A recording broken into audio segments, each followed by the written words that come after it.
Chris. Hello. Thanks for bringing the car in. That's all right. Yeah, Tom sent me a picture of it, and he was like, "What do you think of this?" And I was like, "You know what I'm going to say." He was like, "Excellent, I'll book it in."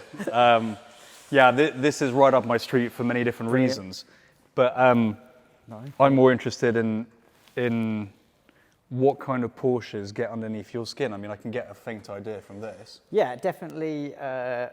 Well, G-body, Yeah. to be honest, is kind of like where probably my ideal pinnacle Porsche, if you like. Just the car, the poster on the wall. Yeah. And then I definitely have a sway towards like race car and stance. So I suppose they kind of like almost kind of polar opposites, but come together at the same time. Kind of like for me, this one was just a bit about of a balance of trying to kind of. I think it did end up probably a little bit more race car, but that's not a bad thing. So it's but G-bodies really are kind of like the thing. Yeah. So Nice. Nice. So sorry. No, it's so 76, if you like. It's a 76 shell. Yeah. 76. And how did you find the car? So I had a 3.2 at the time. Okay. And I was back and forth in and out one of the shops that I use, and this had just come in for a customer from Japan. And it was a wreck, but it was solid. And I kept asking about it, and I was like, what's going on with that car? Like, just because it kind of seemed like a really cool base. It's black, I love black. And I kind of, just kept my nose in really. And I'd actually been away with the wife, and we kind of like, bit of a boring conversation, walking down the beach, kind of like life plans and finances and whatever. And I had to come back for a meeting home. She stayed in Wales, and I came back, and the shop rang me up and just said, "Oh, that car, it's available." And so all that planning and financing that we'd been talking about kind of went out the window. And literally that day. Literally you tempted fate. Yeah, I'd rang her up and just said, really sorry, I've brought another car. That's so. Oh, really? Yeah. Oh, so you didn't make a decision with her? No. Without her? You just went and did it? I was just like, it was. And I'm guessing you're still with her? Yeah. So she put up with it? Very understanding. Right, so for all of us out there who might not have the most understanding partners, how the hell did you do it? Very, very, very lucky. She's very supportive. Very charming, I'm guessing. You must have charmed the hell out of her. I don't think she didn't see it until pretty far on into the build. I think she saw it when it was, a few months in, and we'd really torn it back, and she definitely had a few words to say then. So it was, but it was cool. It was just the base. Yeah. Like, as a base, I just couldn't let it go. And I managed to kind of like balance it a little bit with holding on to the 3.2 for a summer, knowing that eventually that I would have to kind of let that car go. Even though I just sorry to interject, that 3.2 was stock? No, so that was modified. so she was narrow body 3.2. She had she was just coming up to 300,000 kilometers on the clock. Nice. Yeah, good. she'd been driven back and forth from Portugal. Barely broken in. Yeah, moss green. Moss green. No original non-sunroof. Yeah. So like it was pucker. I just retrimmed.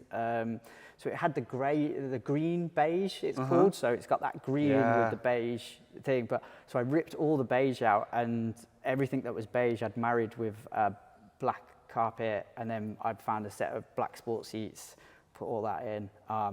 Kept the green everywhere else. It really, it looked wicked. And I'd kind of just about finished it. And I really wish I had like probably another 12 to 18 months in that car. Yeah. But this kind of came along, and it had to go. But the gentleman who purchased off me, he was at Last Megaphonics with it, and he's been down to Portugal and back in it. So it's running a really good life, which is cool. So it's cool. That's really cool. There's something really quite heartwarming when you see your car go through another good life. It was definitely like it was a really hard one to let go. And I didn't at the time. I really wanted to try and get it that I almost had both, just so I could almost make the ultimate decision. But at the same time, they're so polar opposite. That was definitely more. I mean, a lot of people would hear that story, go 3.2, moss green, tick, tick. Yeah.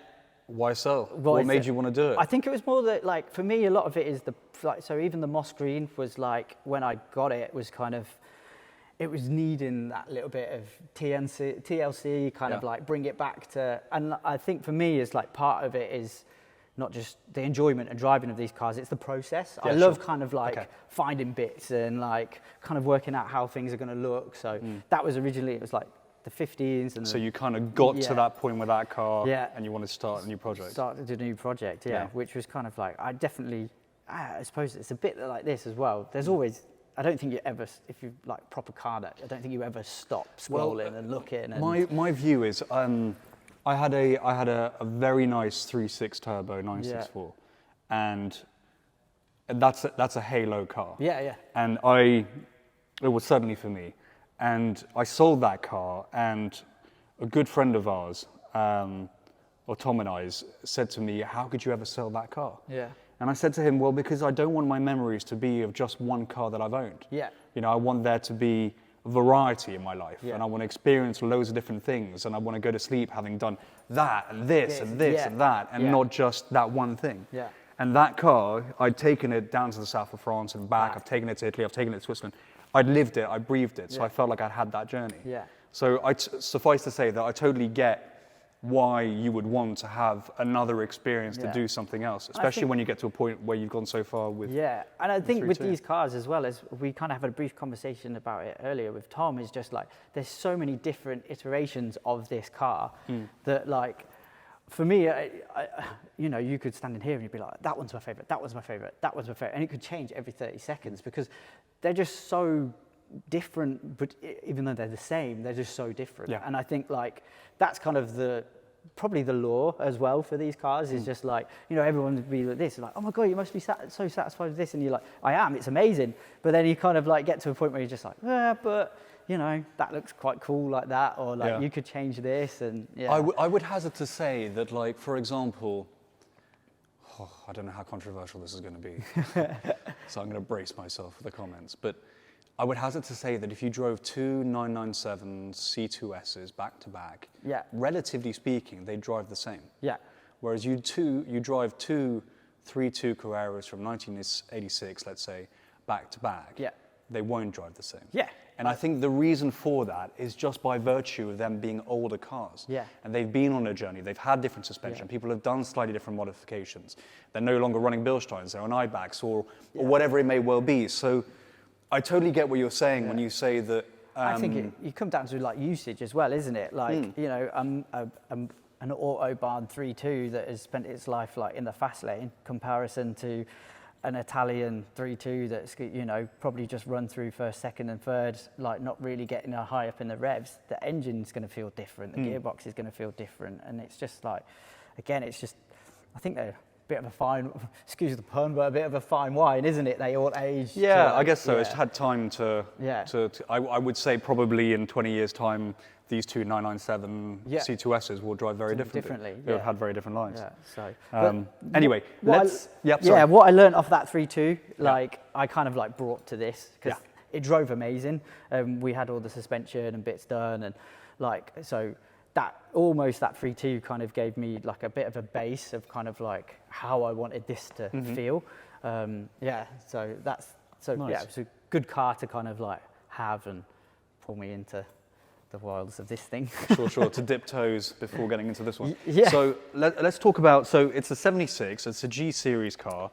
And what state is it in when you get hold of it? So when I got hold of it, it'd be, so from what I've had to dig quite deep and like look into so when it kind of arrived here, it was dressed as a like an 89 turbo. So it already had the turbo flares mounted. And these are steel? So they're steel on the rear, perspex on the front, if you're not perspex. Fiberglass. Fiberglass, sorry, on the front.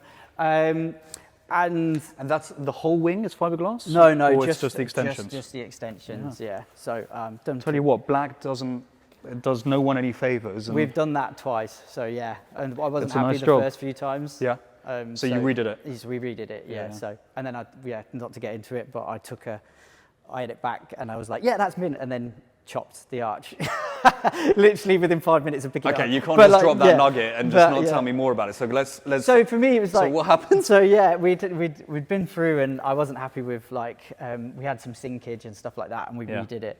But then we'll get into it a little bit later. But like stance is a big kind of thing, as I said earlier, and how the inner arches sat, I couldn't get the front low enough. Okay. So and in the end, we went back and forth with the guys who'd painted the car, and they were just, but then we got to repaint it. I was like, nah, I just literally jacked it up in the garage and just within 5 minutes of it being home, and then dialed it down a little bit, and there we go. So there's a picture of me like covered in fiberglass with a brand spanking. I mean, So what was the goal? You were cutting them off and you were going to reposition them yourself? Yeah, just to reposition. It was just literally cutting the inner line, like the inside trim here, just so I could get bring it down slightly, so I didn't get any scrub or anything. Okay, for a second, I thought you were talking about chopping off the whole. Oh no, just the inside. No, you were just getting getting more clearance there. Okay, I understand. No, so it was built like a late turbo, 89 turbo. Yeah. Apparently, at one point, it carried a 3.6 turbo in it. Interesting. Okay. So but when it was in Japan, I think those motors just. So it's a Japanese car. So it's a Japanese car, yeah. So she did say that, yeah. Yeah. So I think it had been through the ringer with that. I think those motors have got so expensive now, it just probably felt like that it lived its life, as it were.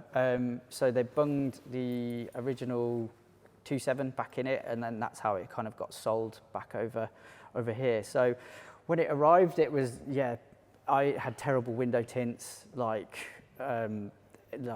just this kit which was just falling apart. So it's black. It was wide body already. Yeah. It had the G series bumpers, front and rear. Same with the sills, I'm guessing. Same with the sills. Okay. And And it had its 2.7 engine, which is the engine it's got now. Yeah. So it's still the 2.7, but with some modifications we go into in a little bit. Right, well, let's open the deck lid. Let's not keep those. So, and then the whole idea was, from that point, was I wanted to bring it back to a 70s car, because it's 70s. So I thought, for me personally, like the pre-73 had been kind of like, again, I'm probably going to get murdered in the comments, but overdone. And I've kind of really fancied the challenge of like the IROC kit, because I think it's probably, I call it the ugly front bumper on the IROC kit, which seems mad when you think about putting it onto the car. Say that again? I call it the ugly front bumper. Well, the IROC, you think it's an ugly front bumper? So the 3 litre RS, but... So hang on a second, you don't like the 3 litre RS front bumper, but you decided to put it on your car? On the car, yeah. Okay, so explain that one to me. It was, again, a bit of the process. I felt it was a challenge to kind of like make it look good. But also it kind of came a little bit down to costing as well, to like go back date further. Yeah, sure. But I wanted to also lighten the car up. Yeah. Because there's no substitute kind of for displacement, if you like. So it was a case of like, right, okay, we just got to kind of really lighten the car up. So kind of going a little bit more towards the race car. Yeah. Kind of like fell in. Well, what's called losing weight affects every single part of the car. It's the best thing you can possibly do. Exactly. Yeah. So hence kind of it's gone. Yeah. So that kit. So you've got. So where does this front bumper come from? Where did you source it from? So this was so the guys at Pro 9 Porsche. They do their own kind of. Where are they based? Is that Leeds or something? They're Redditch. So they're literally, believe it or not, right. I always thought they were further up north. Yeah, I can walk there, which is not a good thing. Probably not for them as well when they were helping me kind of like with the car. So they sourced the bumper for you. So they make their own fiberglass. They make their own fiberglass bumpers. Yeah. Okay, cool. And that was like a bit of like because there's so many different variations of that bumper. There are, because I was looking at this one and you've got a bit more of a flare. Here, yeah. So it was kind of like and they look kind of really. They can look really chinny, like and like with like a big like underbite. So we actually cut probably about 1 inch of the bumper. Off to push it further back. Right. And then probably one of them, crazy parts that are silly expensive, but that's a 964 turbo rubber seal, which you never see on these cars, but it felt. So this has been channeled and brought in. Yeah, just to kind of like Yeah, it's thinner around here. I'm just looking at it's a different bumper again, but the 74 RSR over there, the yellow one. Yeah. And yeah, there's definitely a much bigger much margin less of a coming chip, here. yeah. So, and then I kind of like, I mean, again, people will hate me for it, but I'm Fast and Furious generation, so I had to go clear lights on the front. But dude, your fucking rules. The day where you sell the car, if you ever do, then they can do whatever they want. But I'm a firm believer in, you do you, and I'll do me. But it's and quite if it puts a smile on your face, because it definitely throws people. Because I think people think it's older than it is with the clear thing. I think people think it relate it. Generally, I'm not saying like general, maybe Porsche people who are not massively kind of dialed on everything, kind of see it 964-esque. There was. I remember back in the days, the fashion, as if cars are fashionable. the in-trend thing to do was like all the clear indicators on 964s, and nowadays you just wouldn't do that anymore. But I think because it's a black car, it's less, it's more monochromatic and it's less obvious. I think it works well. Again, it just seemed mad to me, like that I'd already had a decision that the wheels were going to be, black centers and such, and I just wanted to kind of, like you say, it just keeps it very monochromatic. So you've got space for an oil cooler there. So a pretty big aperture as well. That one. So there's an opportunity to kind of go to that. Again, it was costing, but because it had been built as it had the 3 turbo and there was some tasty options kind of came with the car. So it actually already had an upgraded front oil cooler. So and also had the delight of 964 front brakes as well. Nice. So so those kind of like there was just. So you shaved some weight and you've got bigger calipers as well. Yeah, so nice. Just a 3.2 disc. I just kept the standard Brembo just because of the weight of the car and kind of power-wise, it didn't need to be anything like the standard Brembo pad. Sure. Didn't need to be anything kind of. And what are you running on the rear in terms of brakes? So the rear brakes, they're the standard. They're 3-litre SE rear brake. 3-litre SE. And the brake bias is still good? It's still good. It's like, because when it first came back, we did have a Boxster rear brake, but it was just too much towards the rear. Interesting. And it just kind of like, you don't want the rears locking up. So, but there's no brake servos, anything in it. So, it is kind of race car in that aspect. It's nice. You've got to trust the pedal. But. So you're running BBS E50s, by the look of it? Yeah, they are a BBS E50 kind of like lookalike, if you like. It's the guys from Image Wheels in. God, I tell you what, that had me fooled. Yeah, in Wolverhampton. I think the only reason I wouldn't have is because of the stamping. So, and there's no mottling, I don't think. They're amazing what those guys can do, and the customer service was incredible. I think I put them on the car. I didn't quite like them, so we switched it about. So they were proper three-piece split. So we brought on, I think I started off at 9s and kind of moved out to like 10s. And then, the front's at 8.5, so. So you're running at 8.5 with what, a 225? So that's a 205 on the front and a 245 on the rear. Fat for that. Yeah, for that width. That width. So. And these are 15s or 16s? 16s. 16s can be an interesting tyre size to buy tyres for. Yeah. How do you find that? Nightmare. Yeah, nightmare. So you kind of really led down the kind of like, there's minimum option. Yeah, because 15s you've got Michelin TBs or the Pirelli P7 Corsa Classics. Exactly, yeah. And then 16s, you're kind of in a. I was kind of like, it was one of those ones, it was a bit like, I'd run, again, like from what I'd been running on the Moss car, was just like, I felt that was so dialed up, I didn't really want to stray away from that kind of, granted it's a wider car and whatever, but I just really like that kind of feel. I think now, unfortunately, the way the UK roads are going, I probably might end up dropping down to a 15 at some point. I've got to say that the Michelin TBs, so we work with Michelin, they're a sponsor of Megaphonics, and they're becoming a sponsor of this channel as well, actually. So you'll be seeing their logo pop up. The primary reason is because I absolutely love their products. But I run their Michelin TB historic tyres, and I've got a set over there actually that come back in stock recently, and they are super, super sticky. And even though there's not much tread on them, they are technically road legal because they have got the minimum tread depth. And the other thing is also because they're so sticky. But actually, in the wet, as long as it's not standing water, they actually grip pretty damn fucking well. It's really surprising. That's what I found with. But these are wonderful progressive tyres. You can really lean on them. They're brilliant. That's what I've kind of found with these. Fortunately, is like again, like as long as there's no standing water. is they're good as long as they're warm enough. Like I think, and because the car's so light now, on the 3.2 I seem to go through a set of rears really quickly. But yeah, on this being much lighter, actually they're standing me in good stead. So yeah. So I love the stance on this. So tell me about how it was achieved. What suspension are you running? So again, like being an old car, I didn't really want to get into kind of like slapping coilovers on it and stuff like that. I still want it to feel like a 70s car. So it's Bilston dampers, and then so the front are sports, rear fronts are the regulars, and then the rears are sports. Sorry, again, just being that little bit lighter in the rear with the 2.7, like I can just get away with that a little bit more. But then it's polybushed all round, so which makes a huge difference. And then I've got turbo steering arms on the front, just to kind of like, give me that drive.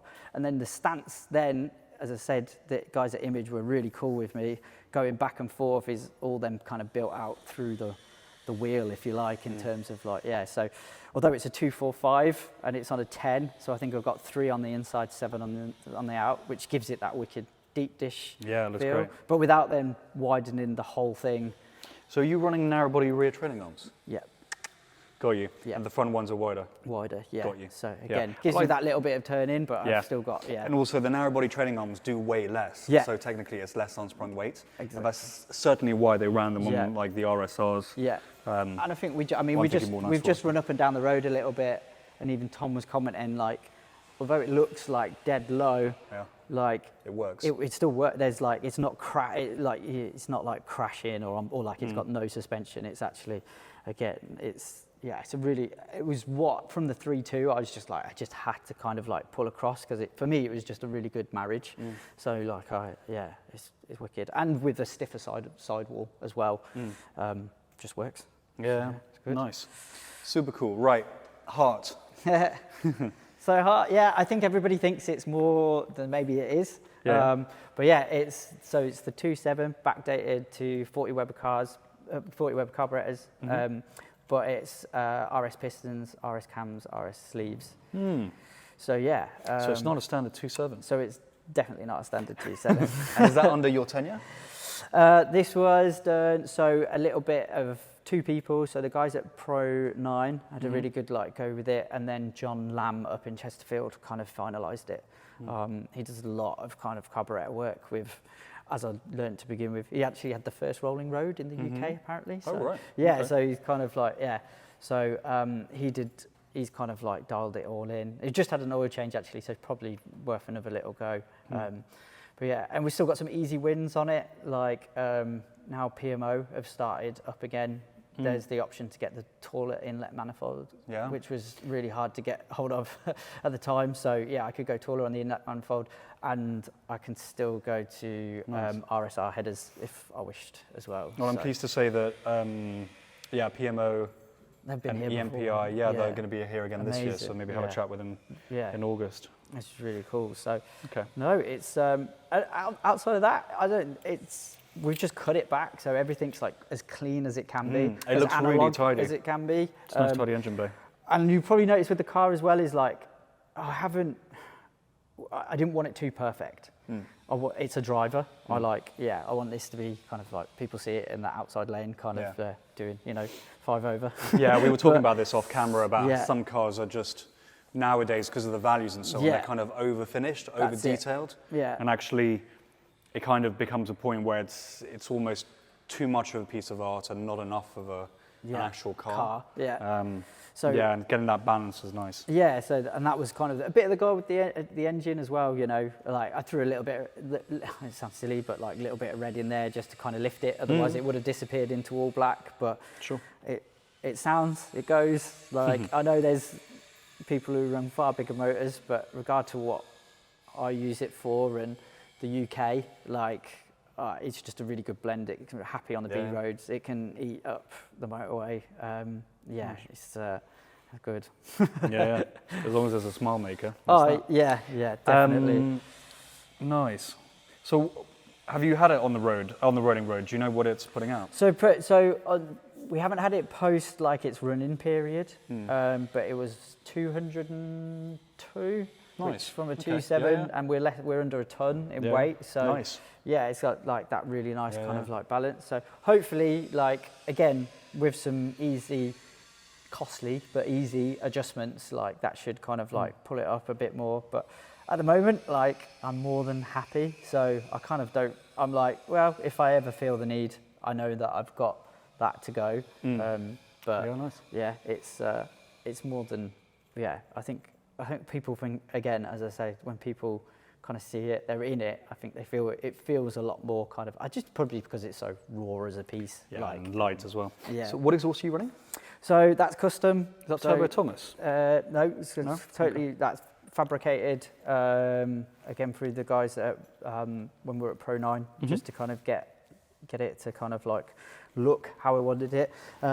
We kind of like, it was slightly-ish, but we did want to kind of get a little bit more of like the back box kind of sit a little bit lower. So, but you can't, it's so low now, you can't really see it. But but yeah, it's just kind of like, it's like I'm sure it looks really mean on the motorway from behind. Raw piece, but it's, but it's definitely got a bit of noise about it. And what's the NATO sticker? Because I noticed that's also on your t-shirt. So again, like It's Japanese, isn't it? It's Japanese, yeah. They're a Japanese Tuning shop. tuning shop, yeah, and they build like F40s and stuff like that. And it's just kind of a note, like I mean, yeah, that's a bit embarrassing actually.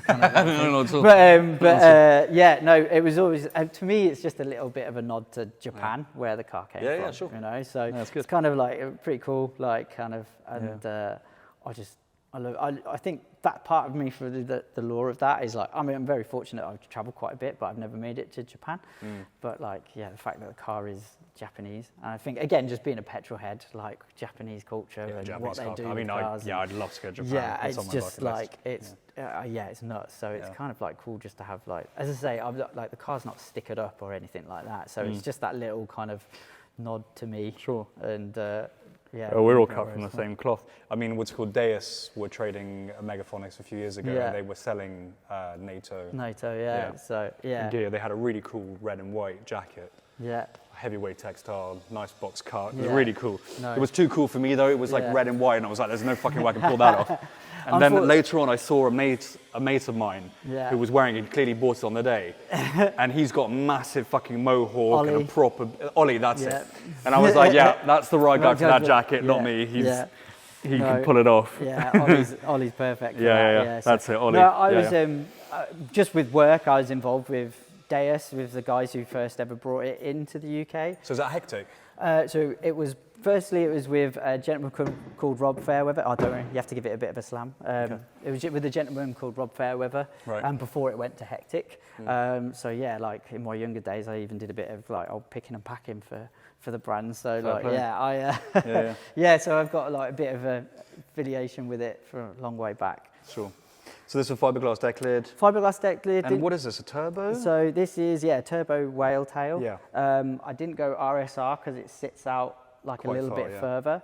And quite far back as well. Yeah, and for me it's kind of like that kind of like, it just accentuates the flares of the arches. Without kind of like, so I just wanted to kind of like bring it in a little bit. Again, it's like, the car was never meant to look like a replica of everything. It was. I don't see it as a replica. I see it as its own thing, personally. Yeah. It's got its own attitude and its own style. So it's kind of like, but as I say, I mean, I think the 3 litre 70, the 3 litre RS had it, but it had it on, but it was obviously had the rubber to it. So again, like everything on the car that I've tried to keep it within period, if you like. So like, the BBSE 88s, they weren't on the road cars, but they were on the race cars of the time, kind of the seats and So it's all period possible. Exactly. Yeah, I like that point of view, like what's called, I try to keep things period possible. Yeah. So it looks like it could have been done in the time. Exactly. So I mean, I know the paint kind of like, kind of probably makes it look, again, a bit newer than probably what it was, but even to the back, like, those are Mach 1 Sebring mirrors. Which were kind of run on the US cars at the time. How do you find them? Is they're visibility absolutely decent? useless.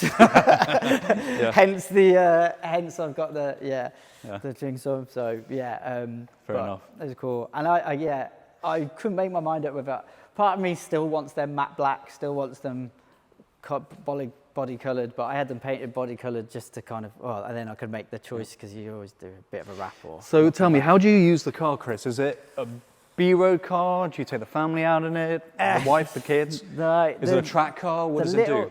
It's more of a B-road car. Yeah. Kind of like anytime the sun's out, if I can get out and have a blast. I'm very fortunate that I'm about 40 minutes from Cafe in the Machine. Oh, yeah. So we've got some good roads to there and back, or you can slog it the M40 if you like. So that's really kind of like, it's kind of a bit, I suppose it's like cars and coffee kind of car in a sense, but it gets an absolute hammer in going there and back.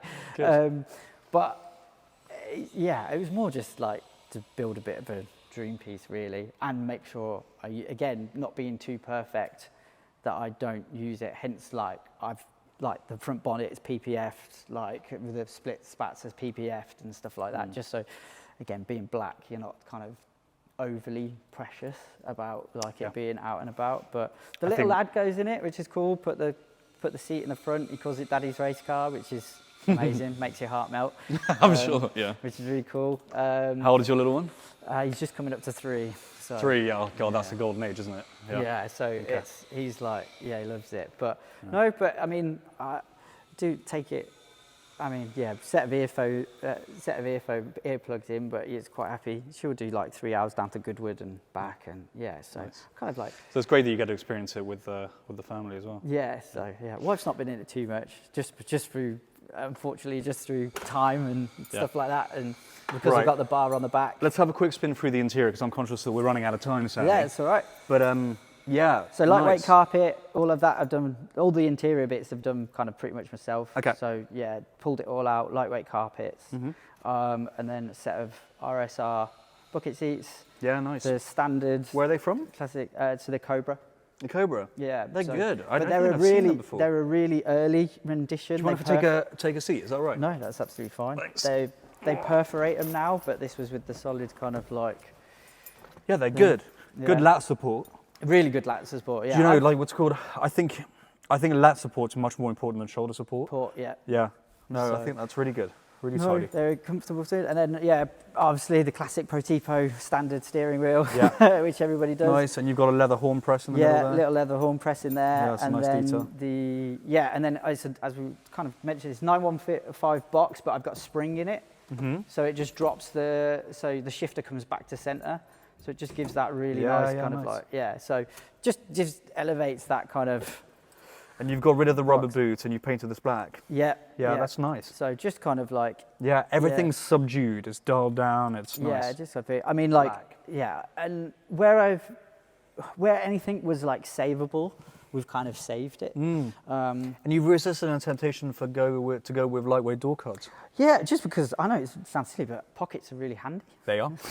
they are. And I mean, it is a beautiful design. Like, if it ain't broke and you don't need the. And again, for me, it was kind of a little bit like it. As much as it was like it's very race car inspired, I suppose it was a little bit like, I wonder what a GT3 would have looked like, kind of in that day, kind of, So kind of having those bits on and. It just keeps the practicality about it. It is a lightweight top.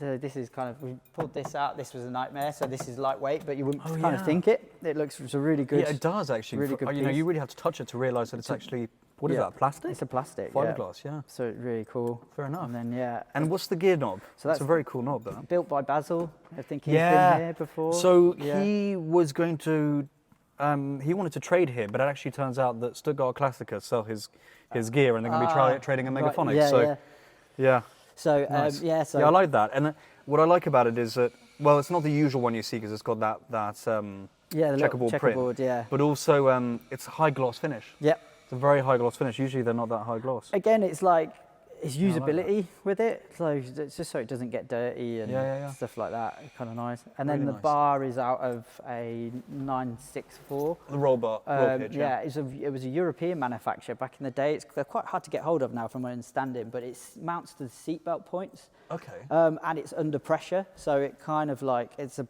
so you have to kind of ratchet strap them in. Yeah. So it is kind of like a really good medium. So it's not like a bolt in, but it's not a weld in. So. Well, it is a bolt in, but it's not like a yeah, bit of an app. What's nice is that what's called you can remove it relatively easy. It uses all the factory mounting points, right? Exactly, yeah, and you can just literally drop the seatbelt straight back in. So again, kept the back seats just again for the kind of look. I love the like kind of rear, but obviously deleted the rear seat. Got it. So just for the back backrest, end, and then so just kind of like get a little bit of noise cancellation as well. Not that it really does much. Well, dude, thanks so much for bringing it in. It's It's a a super pleasure. cool car. Yeah, I really enjoyed having a look around it. Thank you And it's very mean. It sits just well. Yeah. It's one of those cars, you know, when you're on the motorway and you see it in your rearview mirror, it just looks like a shark seating the tarmac. Yeah, definitely. You know, even though I haven't been out on the road, I can tell by the stance and by the fitment of the wheels. No, really thank cool. you very much. Real credit to you. Absolute pleasure to be here. Cheers. Cheers. Thanks, buddy.